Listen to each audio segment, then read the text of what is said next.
தேவன் தம்முடைய ஒரே பேரான குமாரனை, சொல்லுங்க, ஒரே பேரான குமாரனை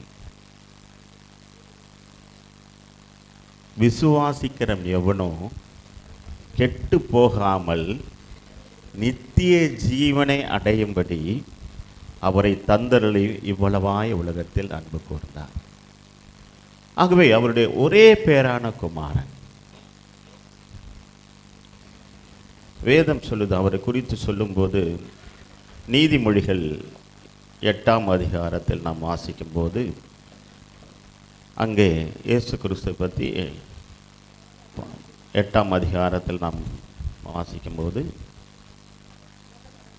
எங்க சொல்லுங்க, 8ஆம் அதிகாரம்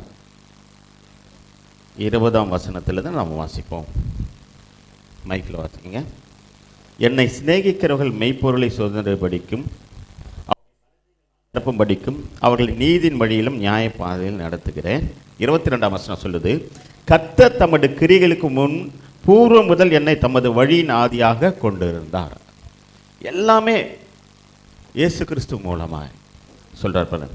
கர்த்தர் தமது கிரிகளுக்கு முன் பூர்வம் முதல் என்னை தமது வழியின் ஆதியாக கொண்டிருந்தார். பூமி உண்டாவதற்கு முன்னும் ஆதி முதல் கொண்டு அனாதியாய் நான் அபிஷேகம் பண்ணப்பட்டேன். ஆழங்களும் ஜலம் புரண்டு வரும் ஊற்றுகளும் முன்பாகவே நான், ஆமேன், மலைகள் நிலை பெறுவதற்கு முன்னும் குன்றுகள் உண்டாவதற்கு முன்றும் அவர் பூமியை அதன் வெளிகளையும் பூமியில் உள்ள மண்ணின் திரள்களையும் உண்டாக்கும் முன்னும் நான் ஜெனிபிக்கப்பட்டேன். அவர் வானங்களை படைக்கையில் நான் அங்கே இருந்தேன். அவர் சமுத்திரத்தின் விசாலத்தில் வட்டணைக்கையிலும் உயரத்தில் மேகங்களை ஸ்தாபித்து சமுத்திரத்தின் ஊற்றுகளை அடைத்து வைக்கவும் சமுத்திர ஜலம் தன் கரை மீட்டு மீறாதபடிக்கு அதற்கு எல்லை கட்டளையிட்டு பூமியின் அஸ்திபாரில் நிலைப்படுத்துகையிலும், அங்கே வசனம் ரொம்ப முக்கியம், நான் அவர் அருகே செல்ல பிள்ளையாயிருந்தேன். நித்தம் அவருடைய மனமகிழ்ச்சியாக இருந்து எப்பொழுதும் அவர் சமூகத்தில் களி கூர்ந்தேன். இதெல்லாம் உண்டாகிறதுக்கு முன்னால அதெல்லாம் பூமியெல்லாம் உண்டாகிறதுக்கு முன்பாக நான் அனாதி, இந்த வசனம் அழகாக சொல்லுது பாருங்களேன், அனாதியா நான் அபிஷேகம் பண்ணப்பட்டேன். இதெல்லாம் உண்டாக்குறதுக்கு முன்பாக நான் அவர் மடியில் செல்ல பிள்ளையா, நான் அவன் அருகே செல்ல பிள்ளையா இருந்தேன். ஹல்லேலூயா, ஹல்லேலூயா. அவர் அவர் அவர் அழகா சொல்றார், அவருடைய மனமகிழ்ச்சியாக இருந்து நான் அவர் அருகே செல்ல பிள்ளையாக இருந்தேன். இது யாருன்னா இயேசு கிறிஸ்து பற்றி சொல்லுது. நான் அருகே ரொம்ப செல்லங்க, ரொம்ப செல்ல பிள்ளையாக இருந்தேன். ஆகவே எல்லாம் உண்டாகிறதுக்கு முன்பாகவும் அவர் மடியில் அவர் அருகே நான் ரொம்ப செல்ல பிள்ளையாக இருந்தேன். ஆனால் இந்த செல்ல பிள்ளைய பூமிக்கு ஒரே பேரான குமாரனாக இயேசு கிறிஸ்துவை பூமிக்கு அனுப்ப வேண்டிய கட்டாயம் அவருக்கு வந்ததுக்கு காரணம், மிக எழுதின வாங்க மீகா எடுத்தவர் வாசிக்கலாம். 7ஆம் அதிகாரம்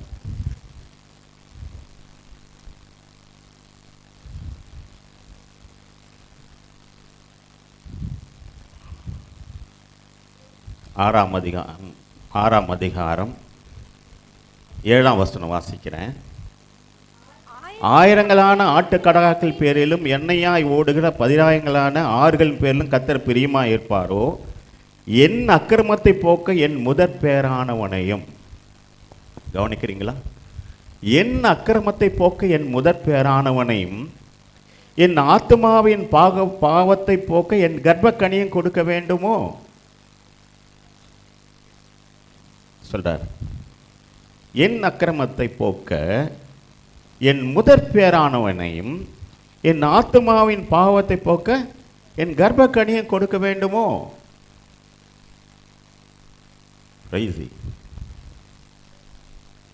அப்போ ஆத்மாவின் பாவத்தை போக்க கர்த்தர் தம்முடைய சாயலாகவும் தம்முடைய ரூபத்தின்படி மனுஷனை உண்டாக்கி அவன் மண்ணாய் இருந்தான்.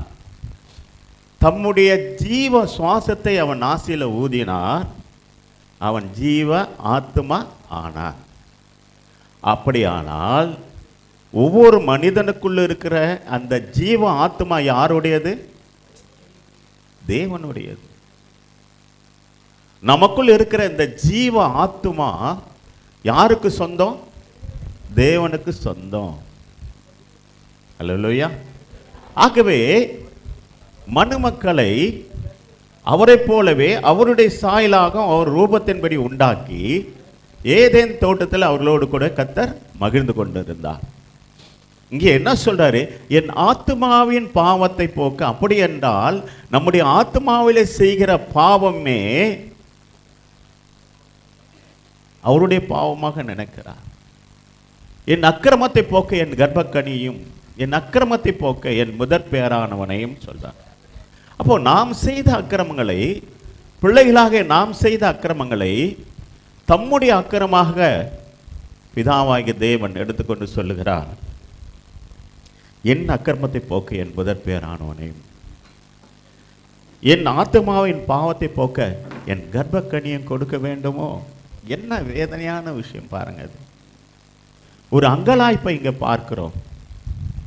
தேவனுடைய அங்கலாய்ப்பை இங்கே பார்க்கிறோம். அவருடைய வேதனையை நாம் பார்க்கிறோம். உண்மையாகவே கிறிஸ்மஸ் கொண்டாட வந்திருக்கிற உங்களுக்கு நான் சொல்லுவேன், பிதாவாகிய தேவன் குமாரனாகிய இயேசு கிறிஸ்துவை வேதனையோடு இந்த பூமிக்கு அனுப்பினார். வேதனையோடு அனுப்பினார். Praise the Lord. ஹல்லேலூயா. நம்முடைய அக்கிரமத்தை போக்குவதற்காக, நம்முடைய ஆத்மாவின் பாவத்தை போக்க இயேசு கிறிஸ்துவை பிதாவாகிய தேவன் இந்த பூமிக்கு அனுப்பினார். அங்கே தம்முடைய ஒரே குமாரனாகிய இயேசு கிறிஸ்து விசுவாசிக்கிறவன் எவனோ ஒரே பேரான குமாரனை இந்த பூமிக்கு அவர் அனுப்பினார். ஏசாயா 53:5 சொல்லுது, நம்முடைய மீறுதல் நிமித்தம் அவர் காயப்படவும், நம்முடைய அக்கிரம நிமித்தம் அவர் நொறுக்கப்படவும், நமக்கு சமாதானத்தை உண்டு பண்ண ஆக்கினே. ஆமென். ஹல்லேலூயா, ஹல்லேலூயா. ஆகவே இயேசு கிறிஸ்து பூமிக்கு வந்த போது இப்பவும் சொல்றாரு, மத்தேயு 3:17 ஞானஸ்நானம் எடுத்து இயேசு கிறிஸ்து கரையேறின போது, இவர் என்னுடைய நேசகுமாரன், இவர் என்னுடைய ரொம்ப செல்ல பிள்ளை, இவர் என்னுடைய நேசகுமாரன், இவர் மேல் நான் பிரியமாக இருக்கிறேன். இன்னொரு இடத்துல சொல்றார், நேசகுமாரன் என்று இன்னொரு இடத்துல சொல்றாரு. வாசிங்கள். மத்திய எழுதின சுவிசேஷம் 17ஆம் அதிகாரம் மறுரூப மலை மேலே இயேசு கிறிஸ்து பற்றி பேசும்போது மறுரூபமானார். அப்போ சொல்றாரு, இவர் என்னுடைய நேசகுமாரன், இவர் மேல் பிரியமாக இருக்கிறேன்.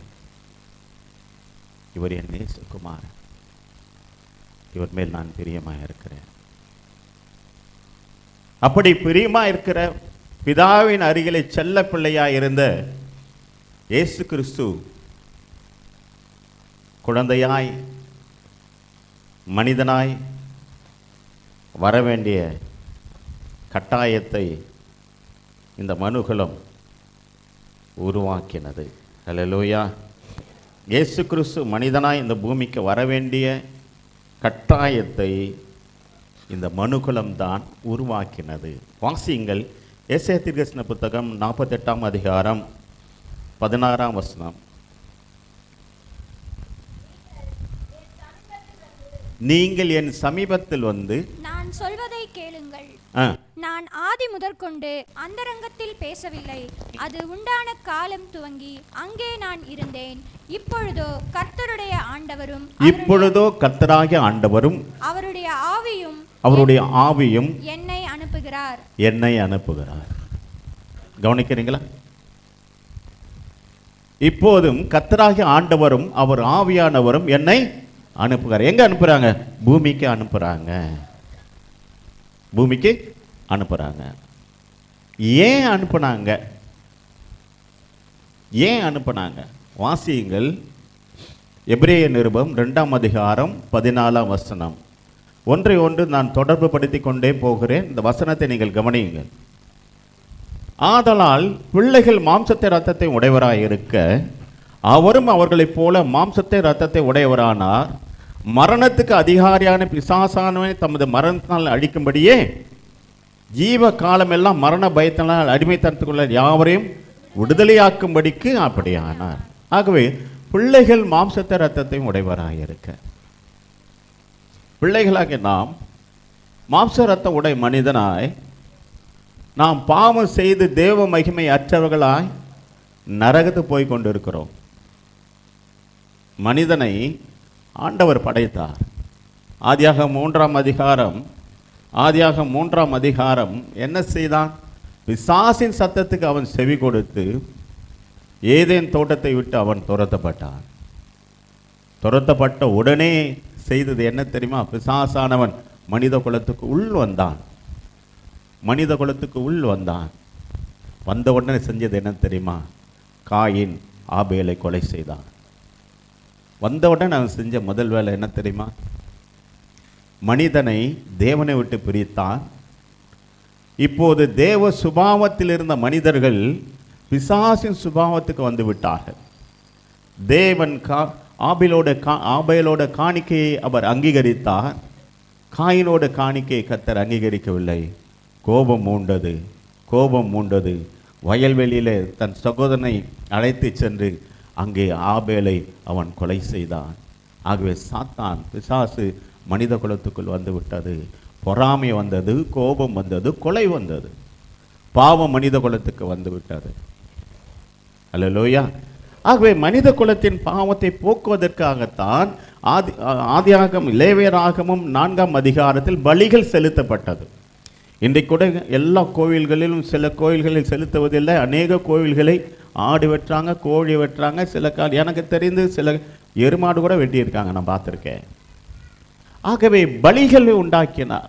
ஒரு மனிதன் பாவம் செய்தவனானால் அவன் தேவ சமூகத்துக்கு வர வேண்டும். தன் கைகளை அந்த ஆட்டுக்கடா மேல் வைக்க வேண்டும். அப்போது அந்த ஒரு மனிதனுடைய பாவத்தை ஆட்டுக்கடா சுமந்து கொள்கிறது. அப்போது அந்த ஆட்டுக்கடாய் வெட்டி பலி செலுத்துகிறார்.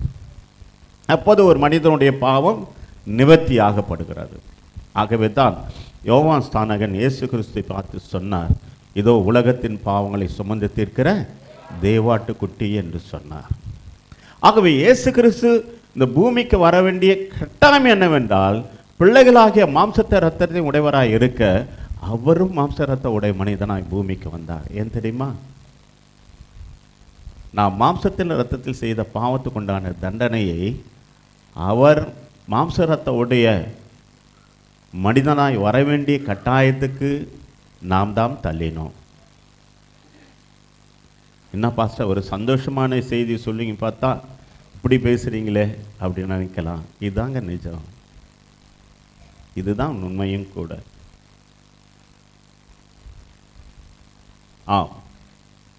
பிதாவின் மடியிலே செல்ல பிள்ளையா இருந்த ஒரே பேரான குமாரனாக இயேசு கிறிஸ்து, இதோ கர்த்தராகிய ஆண்டவரும் அவர் ஆவியானவர் என்னை அனுப்புகிறார் என்று சொல்லி பூமிக்கு வந்தார். ஏன் தெரியுமா? பிள்ளைகள் மாம்ச இரத்தத்தை உடையவராய் இருக்க அவரும் மாம்ச இரத்த உடைய மனிதனாய், ஏன் தெரியுமா? அவர் தான் படைத்தார், அவர் தான் தகப்பன்.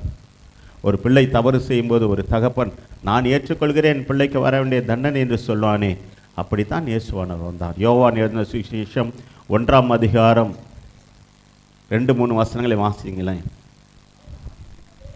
ஆதியிலே தேவனோடு இருந்தார், சகலமும் அவர் மூலமாய் உண்டாயிற்று, உண்டானதொன்றும் அவராலே அல்லாமல் உண்டாகவில்லை.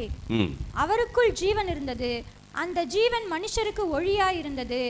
அந்த ஒளி இருளில் பிரகாசிக்கிறது, இருளானது அதை பற்றி கொள்ளவில்லை. தேவனால் அனுப்பப்பட்ட ஒரு மனுஷன் இருந்தான். போதும், இங்க பாருங்க, சகலம் அவர் மூலமாய் உண்டாயிற்று. அப்போ நம்ம நீதிமொழிகள் 8ஆம் அதிகாரத்தில் வாசிக்கும் போது சகலத்துக்கு அவர் என்னை ஆதியாய் கொண்டிருந்தார். அவர் ஆதியிலே தேவனோடு இருந்தார், ஆதியிலே தேவனோடு கூட இருந்தார். சகலமும் அவர் மூலமாய் உண்டாயிற்று, உண்டாத ஒன்றும் அவரே இல்லாமல் உண்டாக்கவில்லை. அப்படிப்பட்ட தேவன் மனிதனாய் இந்த உலகத்துக்கு வரவேண்டிய கட்டாயத்தை நாம் உருவாக்கினோம். ஹல்லேலூயா, ஹல்லேலூயா, ஹல்லேலூயா. ஆகவே எனக்கு அன்பானவர்களே, இங்கே ஒரு யுத்தம், கண்ணுக்கு மறைவான ஒரு யுத்தம் நடக்கிறது. என்னவென்றால் மனித குலம் தேவனை விட்டு பிரிப்பது தான். இன்றைய வரைக்கும் அது நடந்து கொண்டு இருக்கிறார். மனிதன் பரலோகத்துக்கு போகக்கூடாது, மனிதன் இயேசு கிறிஸ்துவை விசுவாசிக்க கூடாது. இன்று உலகத்தில் நடக்கிற அத்தனை யுத்தங்களுக்கும் பின்னால் இருப்பது தெரியுமா? சாத்தான் தான். எப்படியாயிலும் மனுகுலத்தை தேவனை விட்டு பிரிக்க வேணும், அவ்வளவுதான். தமிழ்நாட்டில் நடக்கிற அத்தனை யுத்தங்களும் கலகங்களும் நீங்கள் யோசித்து பார்ப்பீங்களானால் அவை யாவுமே தேவனை விட்டு பிரிக்கிற மாதிரி தான் இருக்குமே ஒழிய வேறொன்றும் இருக்காது. ஆகவே இன்றும் பிசாசானவன் நமக்கு விரோதமாக யுத்தம் செய்து கொண்டு இருக்கிறான், மனுகுலத்தை தேவனை விட்டு பிரிப்பதற்காக. நீங்கள் இப்போது நாம் வாசித்தோம், வெளிப்படுத்த விசேஷம் 12ஆம் அதிகாரத்தில் வாசித்தோம். 12ஆம் அதிகாரம் 12ஆம் வசனம். ஆகையால் பரலோகங்களே, அவைகளில் வாசமாய் இருக்கிறவர்களே களி கூறுங்கள், பூமியிலும் சமுத்திரத்திலும் குடியிருக்கிறவர்களே ஐயோ, பிசாசானவன் தனக்கு கொஞ்ச காலம் மாத்திரம் உண்டென்று அறிந்து மிகுந்த கோபம் கொண்டு உங்களிடத்தில் இறங்கினபடியால் உங்களுக்கு ஆபத்து வரும் என்று சொல்ல கேட்டேன். ஆமென். ஆகவே யுத்த முனையில இன்று மனிதகுலம் இருக்கிறது. பிசாசானவன் மனிதனை தேவனை விட்டு பிரித்து அவனை நரகத்து கொண்டு போக அவன் யுத்தங்களை செய்து கொண்டிருக்கிறான், மனிதர்களை பயன்படுத்துகிறான். ஆனால் கிறிஸ்தவர்களோ தூங்கிட்டு இருக்கோம்.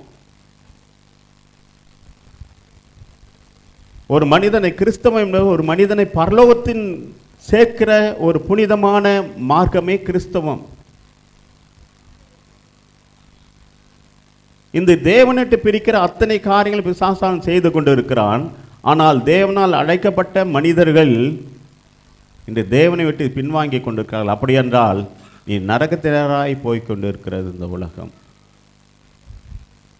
நான் வேதனையோடு சொல்லுகிறேன். எதற்காக இயேசு கிறிஸ்து பரலோக மகிமையை விட்டு துறந்து பூமிக்கு வந்தாரோ அந்த நோக்கங்கள் இன்று சிதறடிக்கப்பட்டு கொண்டு இருக்கிறது.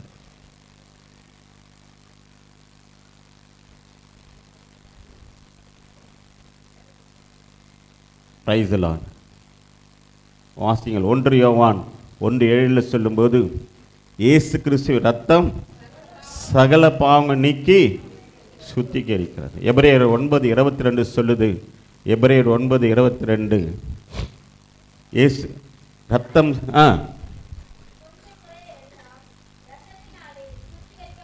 ரத்தம் சிந்துதல் இல்லாமல் மன்னிப்பு உண்டாகாது.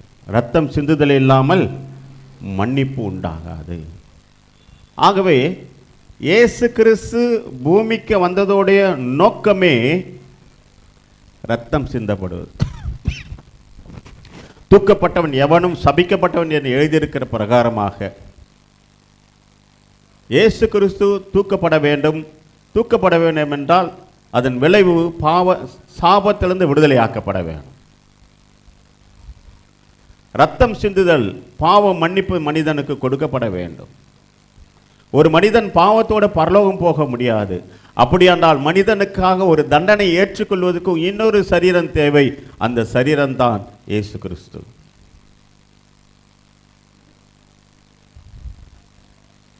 பிரைஸ் ஹல்லேலூயா. அந்த சரீரம் தான் இயேசு கிறிஸ்து. இன்று நாம் இயேசு கிறிஸ்து சிலுவையில் பலியானார், ரத்தம் சிந்தினார், அப்படிதான் யோசிச்சிருக்கிறோம்.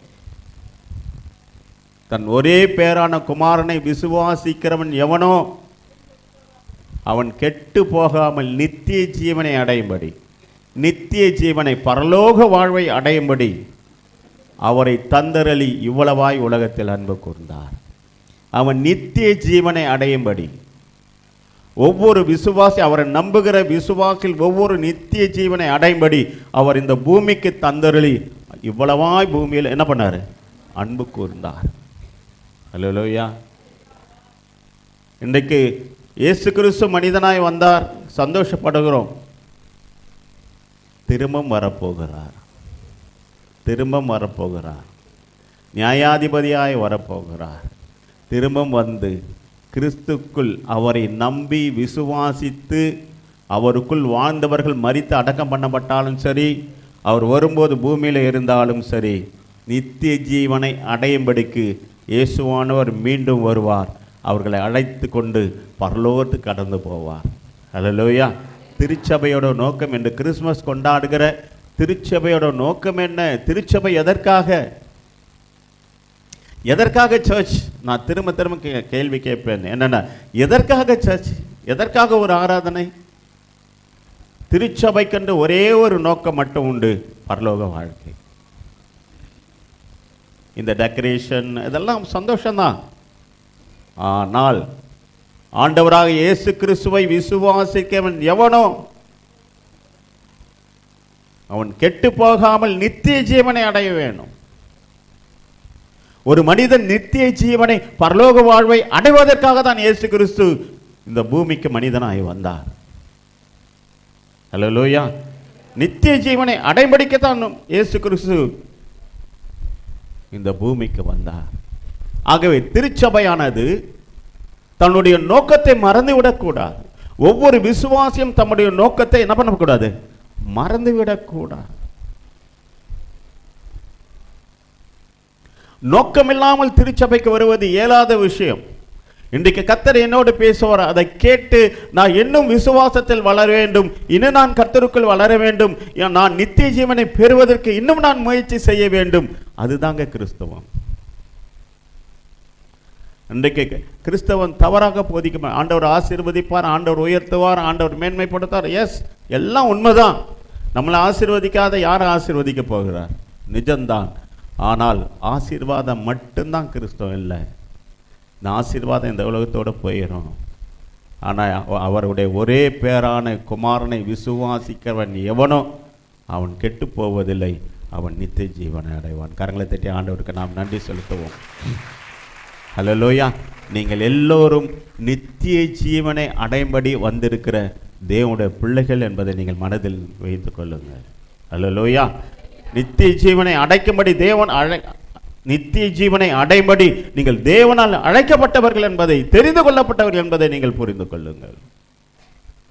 Price the Lord. அல்லேலூயா, அல்லேலூயா, அல்லேலூயா.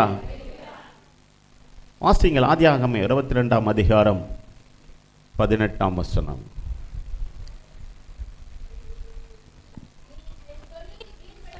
என் சொல்லுக்கு கீழ்ப்படிந்தபடியால் உன் சந்ததிக்குள் பூமியில் உள்ள சகல ஜாதிகளும் ஆசீர்வதிக்கப்படும் என்று என் பேரில் ஆணையிட்டேன் என்று கர்த்தர் சொல்லுகிறார். ஆமென். அவரும் பார்த்து சொல்றாரு, உன் குமாரனை நீ பலியிடும்படி தைரியமா கொண்டு வந்தபடியினாலே, என் சொல்லுக்கு நீ கீழ்ப்படியதன் பண்ணியாலே உன் சந்ததிக்குள் பூமியில் சகல ஜாதிகளும் ஆசீர்வதிக்கப்படும். உன் சந்ததிக்குள் வாக்குத்தத்தம் யாருக்கு? ஆபிரகாம். உன் சந்ததிக்குள் பூமியில் உள்ள சகல ஜாதிகளும் ஆசீர்வதிக்கப்படும். உன் சந்ததிக்குள், ஆபிரகாமின் சந்ததிக்குள். இன்று நாம் யாருடைய சந்ததியா இருக்கிறோம்? ஆபிரகாமின் சந்ததி. வாசிங்கள் மத்தேயு சுவிசேஷம் 1ஆம் அதிகாரம் 1ஆம் வசனம்.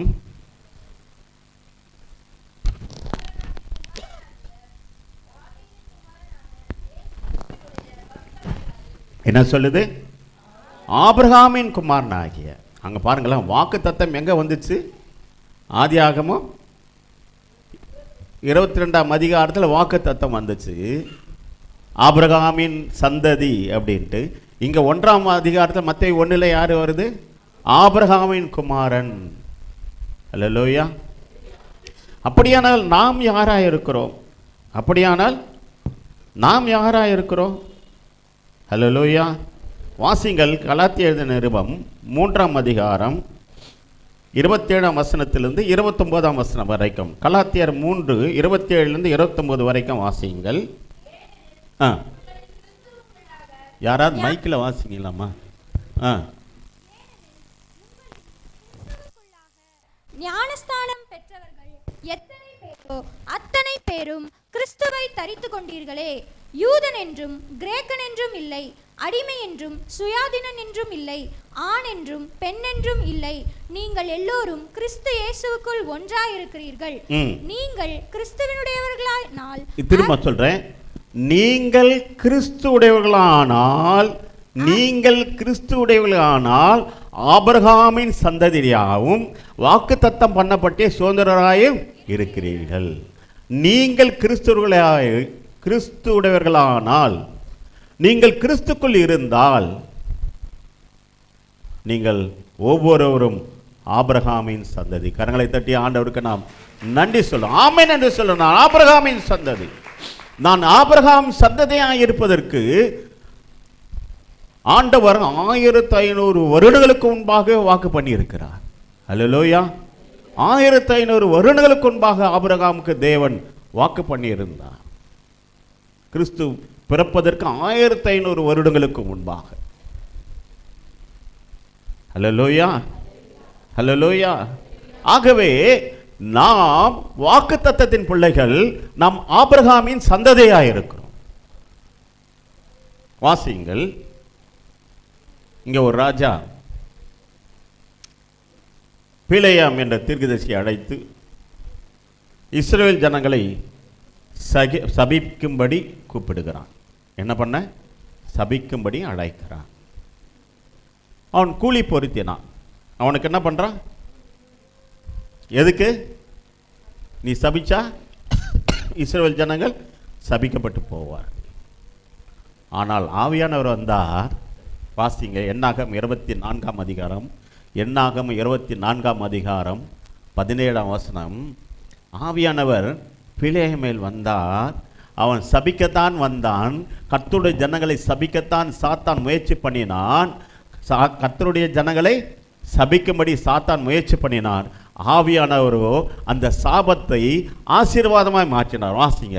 அவரை காண்பேன், இப்பொழுது அல்ல, அவரை தரிசிப்பேன், சமீபமாய் அல்ல. ஒரு நட்சத்திரம் யாக்கோபிலிருந்து உதிக்கும், ஒரு செங்கோல் இஸ்ரவேலிலிருந்து எழும்பும். அது மோவாபின் எல்லைகளை நொறுக்கி சேத் புத்திரர் எல்லாரையும் நிர்மூலமாக்கும். ஆமென். அவரை காண்பேன். யார் சொல்றது? பிலேயாம் சொல்ற. அவரை நான் காண்பேன், இப்பொழுது அல்ல, இப்ப இல்லப்பா, அவரை நான் தரிசிப்பேன், சமீபத்தில் அல்ல. ஒரு நட்சத்திரம் யாக்கோபிலிருந்து உதிக்கும். ஆபிரகாம் சந்ததியிலிருந்து ஒரு நட்சத்திரம் உதிக்கும், அது செங்கோல் இஸ்ரவேலிலிருந்து எழும்பும் என்று சொல்றார். நல்லா ஞாபகம் வச்சுக்கோங்க. பிலேயாம் சொல்றான், யாரை காண்பேன்? இயேசுவை காண்பேன், அவரை நான் காண்பேன், இப்போது இல்லப்பா. அவரை நான் தரிசிப்பேன், இப்போது சமீபத்தில் அல்ல. ஒரு நட்சத்திரம் யாக்கோபிலிருந்து உதிக்கும், ஒரு செங்கோல் இஸ்ரவேலிலிருந்து எழும்பும். எப்படி சொல்றான்? ஆனா நான் பார்ப்பேன், ஆனா நான் தரிசிப்பேன். இதே வார்த்தையைத்தான், நன்றா கவனிக்கிறீங்களா? இதே வார்த்தையை தான் யோபு சொன்னான். யோபின் புத்தகம் 19ஆம் அதிகாரம் 25 26.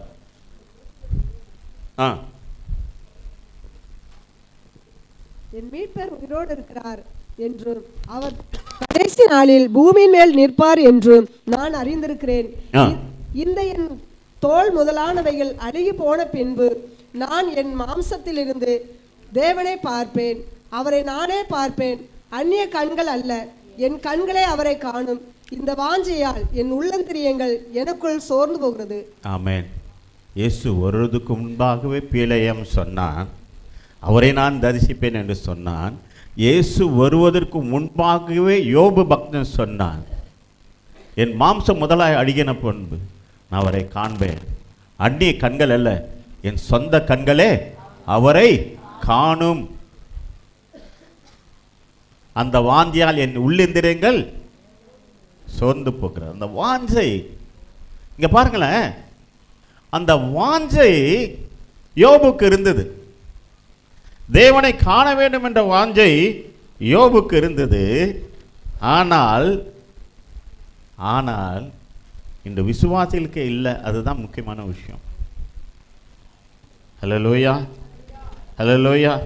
அவர் ஒரே வார்த்தை சொல்றார், என் மீட்பர் உயிரோடு இருக்கிறார், என் மீட்பர் உயிரோடு இருக்கிறார், அவர் கடைசி நாளை பூமி மேல் நிற்பார் என்று நான் அறிந்திருக்கிறேன். என் தோல் முதலமாய் அழுகி போன பின்பு நான் என் மாம்சத்திலிருந்து தேவனை பார்ப்பேன். நானே பார்ப்பப்பா இயேசுவே, அந்நிய கண்கள் அல்ல, என் கண்களே அவரை காணும். பிலேயாம் சொன்னார், இங்க யோபு சொல்கிறார், என் மீட்பர் உயிரோடு இருக்கிறார். இதெல்லாம் ஆண்டவர் வரப்போறதுக்கு அடையாளமாக ஒவ்வொருவரும் ஒவ்வொரு தீர்க்க தரிசனம் சொல்லிக்கொண்டே இருக்கிறார். ஏசியா தீர்க்கதரிசி சொன்னார், ஏசியா தீர்க்கதரிசி அவரும் சொல்றாரு. வாசிங்கள் 7ஆம் அதிகாரம் 14ஆம் வசனம். ஆதலால் ஆண்டவர் தாமே உங்களுக்கு ஒரு அடையாளத்தை கொடுப்பார். இதோ, ஒரு கன்னிகை கர்ப்பவதியாகி ஒரு குமாரனை பெறுவாள், அவருக்கு இம்மானுவேல் என்று பெயரிடுவாள். ஹல்லேலூயா. அவருக்கு இம்மானுவேல் என்று பெயர். யாருக்கு சொன்னார் தெரியுமா? ஆகாச ராஜாவுக்கு சொல்றார். ஏசாயா தீர்க்கதரிசி ஆகாச ராஜாவுக்கு சொல்றார்.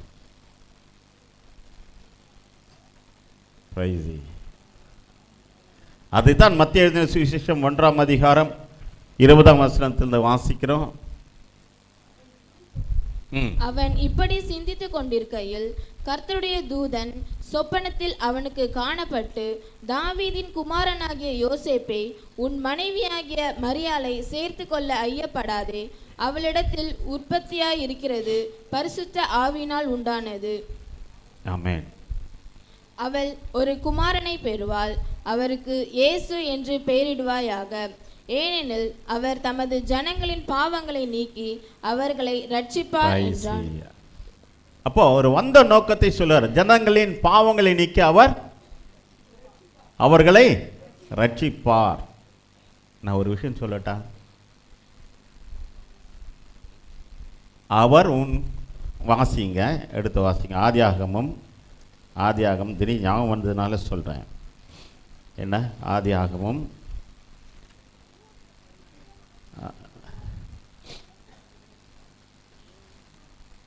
3ஆம் அதிகாரம் 15ஆம் வசனம். உனக்கும் ஸ்திரீக்கும் உன் வித்துக்கும் அவள் வித்துக்கும் பகை உண்டாக்குவேன், அவர் உன் தலையை நசுக்குவார், நீ அவர் குதிங்காலை நசுக்குவாய் என்றார். ஆமென். கவனிக்கிறீங்களா? சாத்தான் யூதாஸ் காரியத்துக்குள்ள புகுந்தான்.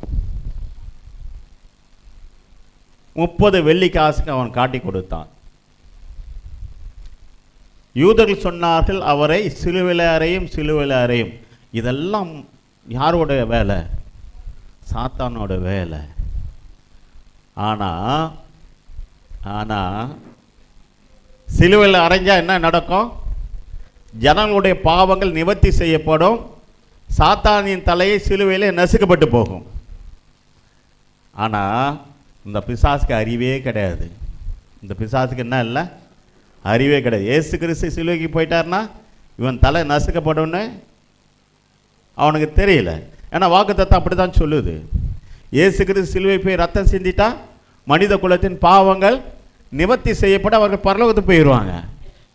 ஆனால் அவனுக்கு ஒரு வெறி இருந்தது, இயேசுவை சிலுவையில் சாகடிக்கணும், எப்படியாவது சாகடிக்கணும். நிறைய போதிக்கிறார், ஏதோ பண்ணுறாரு, ஜனங்களை பரலோக வாழ்வுக்கு அழைத்து கொண்டு போக அவர் முயற்சி செய்கிறார். எப்படியாக அவளை கொலை செய்ய வேண்டும். யூதர்கள் மூலம் அப்படிலாம் நடக்குது.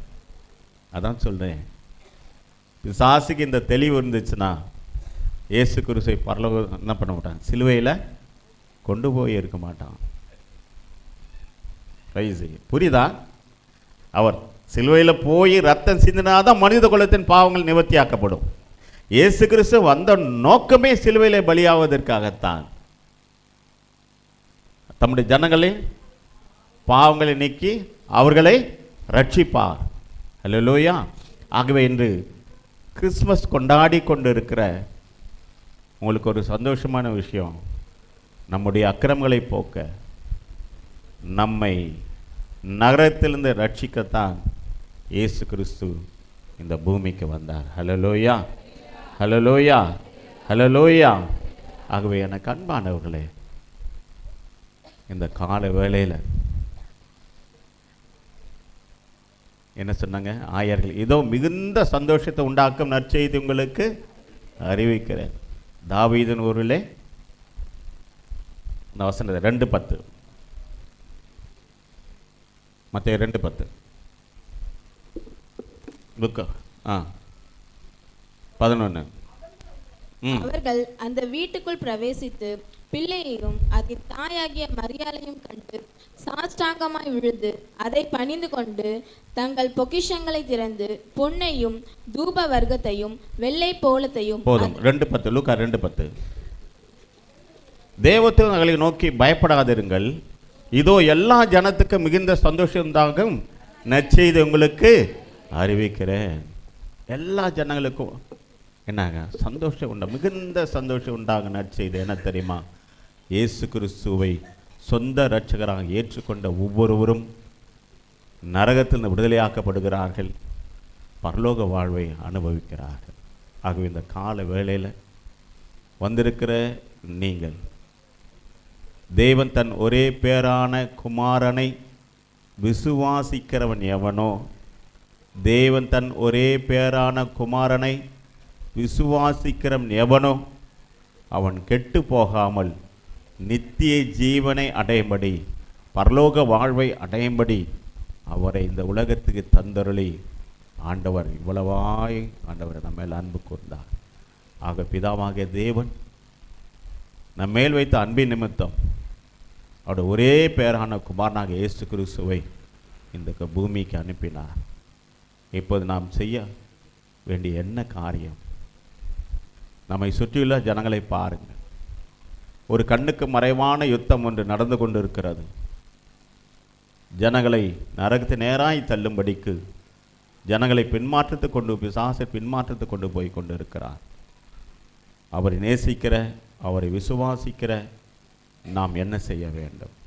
இந்த கால வேளையில் ஆண்டவரே என்னை அனுப்பும், நான் போகிறேன். இயேசு கிறிஸ்து வந்தார், ஊழியத்தை செய்தார், பரலோக வாழ்வுக்கான வாசலை திறந்து வைத்து விட்டு போனார். போகும்போது சொன்னார் என்ன தெரியுமா? நீங்கள் புறப்பட்டு போய் சகல ஜாதியின் சீஷராக்கி பிதா குமாரன் பரிசுத்த ஆவி நாமத்தில் ஞானஸ்தானம் கொடுத்து என்னிடத்தில் கேள்விப்பட்ட யாவையும் அவர்கள் கை கொள்ளும்படி அவர்களுக்கு உபதேசம் பண்ணுங்கள் என்று சொன்னார். இன்றைக்கு நாம் என்ன செய்து கொண்டு இருக்கிறோம்? இயேசு பிறந்தார் என்று ஒவ்வொரு ஆண்டும் சந்தோஷப்படுகிற நம்முடைய வாழ்க்கையில் அவருக்காக நான் என்ன செய்திருக்கிறேன் என்று யோசித்து பாருங்கள். ஒரே ஒரு ஆத்மாவை நாம் நரகத்திலிருந்து விடுதலையாக்க இருக்கிறோமா? ஒரே ஒரு ஆத்மாவை நரகாக்கிலிருந்து விடுதலையாக்கி இயேசுவிடத்தில் கொண்டு வந்திருக்கிறோமா? உண்மையாகவே பரலோகம் மிகுந்த சந்தோஷப்படும். எந்த காரியத்துக்காக தெரியுமா? பரலோகத்தில் மிகுந்த சந்தோஷம் உண்டாகும். எதுக்கு தெரியுமா? நீ ஒரு சர்ச்சு கட்டி கொடுத்ததுனால பரலோகம் சந்தோஷப்பட போகிறதில்ல. கர்த்தர் அதை கணக்கில் வச்சுப்பார். நீ தேவனுக்காக எதை செய்தாலும் நம்ம கணக்கில் வைக்கப்படும். ஆனால் பரலோகத்தில் மிகுந்த சந்தோஷம் உண்டாக்குற ஒரே ஒரு காரியம் உண்டு. ஒரு பாவி மனம் திரும்பினால் பரலோகம் சந்தோஷப்படும். ஒரு பாவி மனம் திரும்புவதற்காக நீ தேவ வார்த்தைகளை அவர்களுக்கு நீ போதித்து அவள் இயேசு கிறிஸ்துவை சொந்த ரட்சகராக ஏற்றுக்கொண்டு ஞானஸ்தானம் பெறும்போது, நல்லா ஞாபகம் வச்சுக்கோங்க, இயேசு கிறிஸ்து பரிசுத்தாவில் உற்பத்தியானவர் தான். மனிதனாய் பூமிக்கு வந்தார். ஞானஸ்தானம் எடுக்கிற வரைக்கும் பிதாவாகிய தேவன் இயேசுவோடு பேசவே இல்லை. அது வரைக்கும் அவர் யோசேப்பின் குமாரன் தான். கவனிங்கள், இயேசு கிறிஸ்து ஞானஸ்தானம் எடுக்கிற வரைக்கும் பிதாவாகிய தேவன் இயேசு கிறிஸ்துவிடத்தில் பேசவே இல்லை. ஏன் தெரியுமா? அவர் யோசேப்பின் குமாரன், மரியாள் வயிற்றில் பிறந்தவர். இத்தனைக்கு பரிசுத்தாவில் உற்பத்தி ஆனவர் தான். ஆனால் என்றைக்கு ஞானஸ்தானம் எடுத்தாரோ அன்றிலிருந்து அவர் தேவனுடைய பிள்ளையாய் மாறுகிறார். ரோமர் 6ஆம் அதிகாரத்தை சொல்லும்போது கிறிஸ்து மரித்து அடக்கம் பண்ணப்பட்டதுக்கு சாயலாக ஞானஸ்தானம் என்று சொல்கிறார். ஆக இயேசு கிறிஸ்து ஞானஸ்தானம் எடுத்த பிறகுதான் சொல்றாரு, இவரே என் நேசகுமாரன், இவர் மேல் பிரியமாய் இருக்கிறார். இங்கே இருக்கிற அத்தனை பேருக்கு சொல்கிறேன், நீங்கள் ஞானஸ்தானம் எடுக்காத வரைக்கும் உங்கள் அப்பா பேர் போட்டுக்குங்க, உங்கள் அம்மா பேர் போட்டுங்க, அவங்களோட பிள்ளையாக தான் இருப்பீங்க. என்னைக்கு ஞானஸ்தானம் எடுத்து கரை ஏறுகிறீர்களோ அன்றைக்கு தான் நீ தேவனுடைய பிள்ளையாய் மாறுவாய். தேவனுடைய பிள்ளையாய் மாறுவார். அவளுக்கு தான் பரலோக வாழ்க்கை, அவளுக்கு தான் பரலோகம் என்று உங்களை ஒப்பு கொடுப்பீர்களா? ஆண்டவரே, யார் என் காரியமாக போவான், யாரை நான் அனுப்புவேன்? இன்று கிறிஸ்மஸ் நற்செய்தி அதுதான். இயேசு கிறிஸ்து பூமிக்கு வந்ததே ஜனங்களை விடுதலையாக்கி பரலோகத்தில் சேர்ப்பது தான்.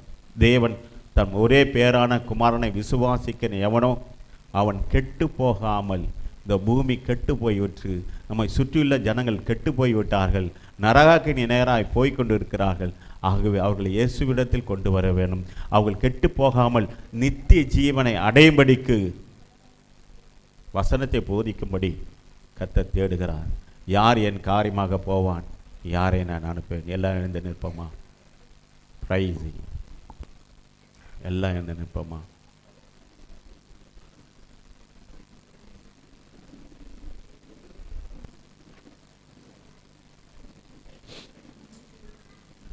கவனிங்கள், பிதாவின் மடியிலே செல்ல பிள்ளையாக இருந்த இயேசுவானவரை, இந்த உலகத்தின் பாவங்களை சுமந்து தீர்க்கிற தேவாட்டுக்குட்டியானவராய், பிள்ளைகள் மாம்சத்தை ரத்தத்தையும் உடைய மனிதனாய் இருக்க, நம்மை உண்டாக்கின தகப்பன் மனிதனை போல மாம்ச ரத்த உடைய மனிதனாய் பூமிக்கு இறங்கி வந்தார். தாயின் வயிற்றில் இயேசுவானவர் உதித்தார்.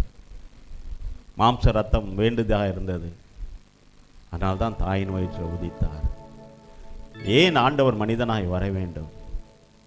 பிள்ளைகள் மாம்ச ரத்தம் உடையவராக இருந்ததுனாலே அவரும் மாம்ச ரத்த உடைய மனிதனாய் கட்டாயம் மாற வேண்டும் என்றால் ஒரு தாயின் வயிற்றில் அவர் உற்பத்தி ஆக வேண்டும். ஆனால் தான் ஆண்டவர் மரியாள் வயிற்றில் உற்பத்தியானார். அவர் சிலுவையில் பலியானார். ஏன் தெரியுமா? நம்முடைய அக்கிரமத்துக்காக, நம்முடைய பாவங்களுக்காக, நம்முடைய சாபத்தை பரிகரிக்கும்படி அவர் சிலுவையில் பலியாவதற்காகவே இந்த பூமிக்கு வந்தார். ஆகவே என அன்பானவர்களே, ஆண்டவர் சொன்ன கடைசி வார்த்தையை உங்கள் இருதயத்தில் வைத்துக் கொள்ளுங்கள். நீங்கள் புறப்பட்டு போய் சகல ஜாதியும் சீஷராக. கண்கள் மூடி ஜெபிப்போமா?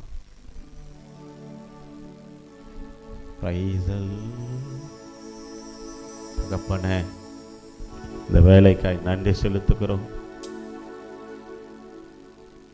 இயேசு கிறிஸ்துவின் ரத்தம் சகல பாவங்கள் நீக்கி சுத்திகரிக்கிறார். அவருடைய விலையேற பெற்ற ரத்தத்தினாலே பாவ மன்னிப்பு உண்டாக்கப்பட வேண்டும் என்பதற்காக இயேசுவே, நீ குழந்தையாய் மனிதனாய் இந்த பூமிக்கு வந்தீர் ஆண்டவர். எங்கள் சாபங்கள் முறிக்கப்பட வேண்டும் என்பதற்காக சிலுவையில ஆண்டவரை நீ தொங்கினீர் ஆண்டவர். தூக்கப்பட்டவன் எவனும் சபிக்கப்பட்டவன் என்று எழுதியிருக்கிற பிரகாரமாக கிறிஸ்து நமக்காக சாபமானாரே. சாபங்களை பரிகரிக்க மனிதனாய் பூமிக்கு வந்தீர் ஆண்டவர். பாவம் செய்கிற ஆத்மா சாகவே சாகும். பாவத்தின் சம்பளம் மரணம். பாவத்திலிருந்து எங்களை பாவத்திலிருந்து விடுதலையாக உடைய விலையேற பெற்ற ரத்தம் சிந்தப்பட்டது ஆண்டவரே. எங்களை பாவத்திலிருந்து விடுதலையாக்குவதற்காகத்தான் பரலோக மகிமை விட்டு பூமிக்கு வந்தீர் ஆண்டவரே. நித்திய ஜீவனை அடையும்படி, ரட்சிக்கப்படுவதற்கு நித்திய ஜீவன், ரட்சிக்கப்படாதவருக்கு அக்கினிய கந்தகம் எரிகிற கடலிலே பங்கடைவார்கள். அக்கினிய கந்தகமும் எரிகிற கடலிலே பங்கடைவார்கள். அங்கே அக்கினி அவியாமலும் புழு சாகாமலும் இருக்கும். அங்கே அக்கினி அவியாமலும் புழு சாகாமலும் இருக்கும். அப்படிப்பட்ட கொடிய நரகத்திலிருந்து மனித குலத்தை விடுதலையாக்கும்படித்தான் இயேசு கிறிஸ்து பூமிக்கு மனிதனாய் வந்தார். நம்முடைய ஆசீர்வாதங்களை பிசாசானவன் திருடிக் கொண்டான். நெற்றின் வேர்வையால் ஆகாரத்தை புசிப்பாய் என்று சொல்லி சாபங்கள். இந்த சாபங்கள் எல்லாம் சிலுவையிலே பரிகரித்து ஆண்டவர் நம்மை ஆசீர்வதித்திருக்கிறார். எனக்கு அன்பானவர்களே, இந்த காலை வேளையில் இயேசுவே என்னில் வாரும், என்னில் வாரும். எந்த உள்ளம் தங்கும் இயேசு நாயகா, எந்த உள்ளம் தங்கும் இயேசு நாயகா, உந்தன் வீடாய் மாற்றும் இயேசு நாயகா. எந்த உள்ளம் தங்கும் இயேசு நாயகா. இந்த உள்ளத்துக்குள்ள இயேசு இருக்கிறாரா? எனக்குள்ள வாங்க ஆண்டவரே, எனக்குள்ள வாங்க ஆண்டவரே. என்னுடைய இருதயம் உமக்கு சொந்த ஆண்டவரே, என்னுடைய இருதயம் உமக்கு சொந்த ஆண்டவரே. எந்தன் உள்ளம் இயேசு நாயகா, உந்தன் வீடாய் கொள்ளும் இயேசு நாயகா, இயேசு நாயகா, இயேசு நாயகா, உந்தன் வீடாய் கொள்ளும் இயேசு நாயகா, மாம்ச கிரியை போக்கும் இயேசு நாயகா, குழந்தை உள்ளமாக்கும் இயேசு நாயகா, இயேசு நாயகா, இயேசு நாயகா, குழந்தை உள்ளமாக்கும் இயேசு நாயகா, திரும்ப விழாது காரும் இயேசு நாயகா, கிருபையிழாது காரும் இயேசு நாயகா. இன்னொரு தடவை மனசு சொல்லுங்களேன். திரும்ப விழாது காரும் இயேசு நாயகா, கிருபையிழாது காரும் இயேசு நாயகா. எல்லா கரங்களை உயர்த்தி இயேசு நாயகா,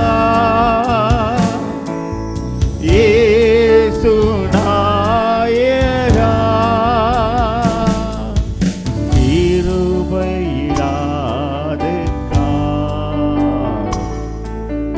இயேசு நாயகா. பரலோகத்து நேரா கரங்களை உயர்த்தி என்னை உமக்கு தந்தே இயேசு நான், என்னை உமக்கு தந்துட்ட ஆண்டவரே, இனி நான் அல்ல நீரே இயேசு நாயகா, இயேசு நாயகா, இயேசு நாயகா, இனி நான் அல்ல நீரே இயேசு நாயகா. இயேசுவானவர் சொன்னார், என்னை கண்டவன் பிதாவை கண்டான். நீங்க சொன்னோம், என்னை கண்டவன் இயேசுவை காண்பான். என்னை காண்கிறவன் என்னுள்ள இயேசுவை காண்பான். என்னை காண்கிறவன் என்னுள்ள இயேசுவை காண்பான். என்னை கண்டவன் இயேசுவை காண்பான். ஏன் தெரியுமா? அவருடைய குமாரனுடைய சாயலுக்கு ஒப்பாய் இருப்பதற்கு நம்மை முன்குறித்து ரோமர் 8:29 சொல்லுது, அவருடைய குமாரனுடைய சாயலுக்கு ஒப்பாக இருப்பதற்கு தேவன் நம்மை முன்குறித்தாரா. இயேசு சொன்னார், என்னை கண்டவன் என் பிதாவை கண்டான். நம்மை காண்கிறவர்கள் இயேசுவை காண வேண்டும். இயேசு கிறிஸ்துக்காக வாழ்வை அர்ப்பணிக்க வேண்டும். நாம் ஜெபிப்போமா? அன்புள்ள ஆண்டவரே, இந்த நல்ல வேலைக்காய் நன்றி செலுத்துகிறோம். இயேசுவான சொன்னார், என்னை கண்டவன் என் பிதாவை காண்கிறான். நாங்கள் சொல்கிறோம், என்னை காண்கிறவன் என்னில் இயேசுவை காண்பான். என்னை காண்கிறவன் என்னிலுள்ள இயேசுவை காண வேணும். இயேசு விட்டு போன அந்த ஊழியத்தை நானும் செய்ய வேண்டும். இன்னைக்கு ஒப்பு கொடுத்து ஜெபிப்போமா?